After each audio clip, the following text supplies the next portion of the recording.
Friends இந்த tomato ketchup பாருங்கள், தக்காளி சாஸ் பார்க்கவே எவ்வளோ ஒரு சூப்பராக இருக்குது. டேஸ்ட்டு பார்த்தீங்கன்னா அந்த அளவுக்கு சூப்பராக இருக்கும். அப்படியே நம்ம கடையில் வாங்கும் பார்த்தீங்களா, ரெஸ்டாரண்ட்டில் வாங்குற மாதிரியே தான் இருக்கும். டேஸ்ட் கொஞ்சம் கூட வித்தியாசம் இருக்காது. ஆனால் வீட்டில் பண்ணதுனா யாருமே நம்ப மாட்டாங்க.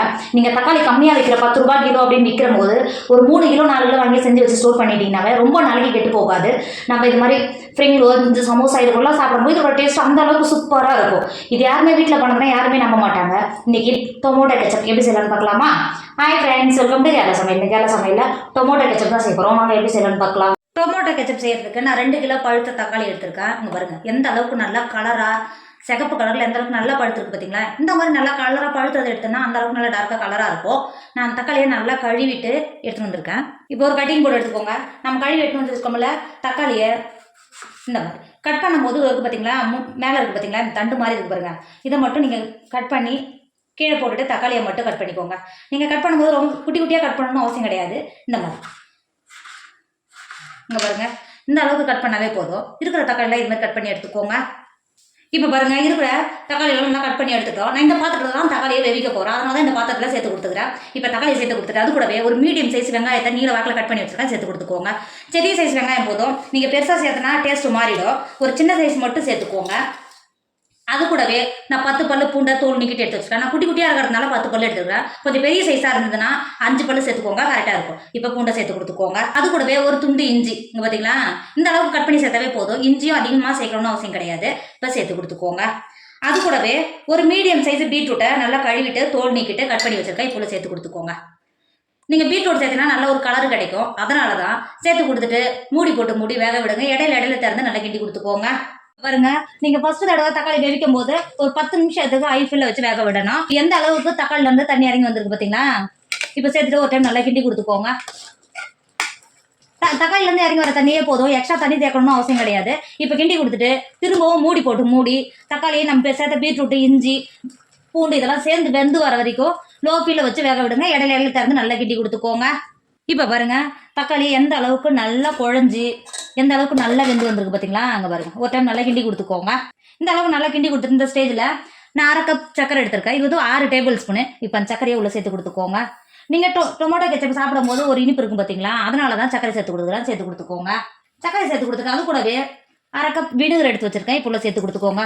வினிகர் சேர்த்து பண்ணால் மட்டும்தான் நீங்கள் கடையில் வாங்குற அதே டேஸ்ட் இருக்கும். சேர்த்து கொடுத்துக்கோங்க. சேர்த்து கொடுத்துட்டு அது கூடவே 1 டேபிள் ஸ்பூன் உப்பு சேர்த்துக்கோங்க. கூடவே 1 டேபிள் ஸ்பூன் காஷ்மீர் மிளகாத்தூள் எடுத்திருக்கேன். இப்போ சேர்த்து கொடுத்துக்கோங்க. சேர்த்து கொடுத்துட்டு நம்ம சேர்த்த உப்பு சக்கரை எல்லாம் சேர்ந்து கலந்து வர மாதிரி நல்லா கலந்து கொடுத்துக்கோங்க.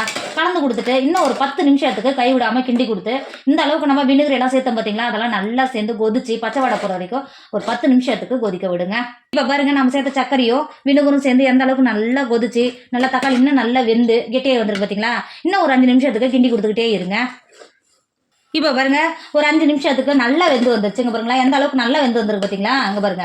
இப்போ இறக்கிட்டு ஒரு 10 நிமிஷத்துக்கு நல்லா ஆற விடுங்க. இப்போ பாருங்க, ஒரு 10 நிமிஷத்துக்கு நல்லா ஆறிடுச்சு. இப்போ ஒரு மிக்சர் எடுத்துக்கோங்க. நம்ம ஆற வச்சு வச்சுருக்கோம்ல தக்காளி பேஸ்ட்டை உள்ள சேர்த்துக்கோங்க.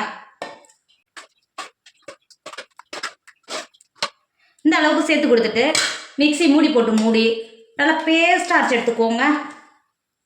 இப்போ பாருங்க, நம்ம அரைச்சி எடுத்தது இந்த அளவுக்கு இருக்கணும். நல்லா பேஸ்ட் எந்த அளவுக்கு நல்லா கெட்டியாக இருக்குது பார்த்தீங்களா? இந்த அளவுக்கு இருக்கணும். இப்போ ஒரு பவுல் வச்சுக்கோங்க. இதுக்கு மேலே நம்ம தேங்காய் பால்லாம் வடிகட்டும் பார்த்தீங்களா? அந்த ஜல்லடை வச்சுக்கோங்க. நம்ம அரைச்சிட்டு வந்துற தக்காளி பேஸ்ட்டை ஜல்லடை கூட சேர்த்துக்கோங்க.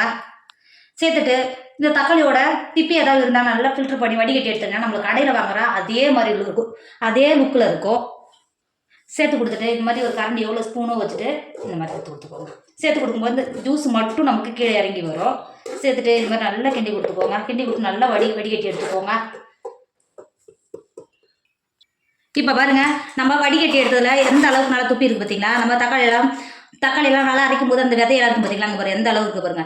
இப்போ இது நமக்கு வேஸ்ட்டு, இது வேஸ்ட்டில் போட்டுக்கோங்க. இப்போ பாருங்கள், நம்மளோட தக்காளி சாஸ் சூப்பராக ரெடி ஆகிடுச்சு. எந்த அளவுக்கு நல்ல கலர்ஃபுல்லாக நம்ம எதுவும் ஃபுட் கலர் எதுவும் சேர்க்கலை. ஆனால் எந்த அளவுக்கு நல்ல கலர்ஃபுல்லாக இருக்குது பார்த்தீங்களா? டேஸ்ட்டு பார்த்தீங்கன்னா அந்த அளவுக்கு சூப்பராக இருக்கும். கடையில் வாங்குற அதே டேஸ்ட் இருக்கும். நீங்கள் ஃப்ரிட்ஜில் ஸ்டோர் பண்ணிட்டா ரொம்ப நாளைக்கு கெட்டு போகாது. இங்கே பாருங்கள், கடையில் வாங்குறதுக்கு அதே லுக்கு கிடைக்கிறதுக்காக நான் கடையில் வாங்கினேன் 2 பாட்டில் எடுத்து நல்லா கழுவிட்டு எடுத்து வச்சுருக்கேன். இப்போ இந்த தக்காளி சாஸை இந்த பாட்டிலுக்குள்ளே சேர்த்துக்கோங்க. பாருங்க தக்காளி சோஸை நம்ம ஏற்கனவே நம்ம பாட்டில் கட்டணும் பார்த்தீங்கன்னா அந்த பாட்டில் ஊற்றி மூடி வச்சிருக்கேன். இப்போ எப்படி இருக்கு பாருங்க, கடையில் வாங்குற மாதிரியே இருக்குது பார்த்தீங்களா. கலர் பாருங்க எந்த அளவுக்கு நல்லா சூப்பராக இருக்குது. நீங்கள் இந்த மாதிரி தக்காளி கம்மியாக விற்கிற டைமில் இந்த மாதிரி தக்காளி சோஸு இது மாதிரி ரெடி பண்ணி வச்சுட்டீங்கன்னா ரொம்ப நாளைக்கு கெட்டு போகாமல் இருக்கும். கடையில் போய் வாங்கணும்னு அவசியமே கிடையாது. இங்கே பாருங்கள் டேஸ்ட்டு பார்த்தீங்கன்னா கொஞ்சம் கூட வித்தியாசம் இருக்காது, கடையில் வாங்குற மாதிரியே தான் இருக்கும்.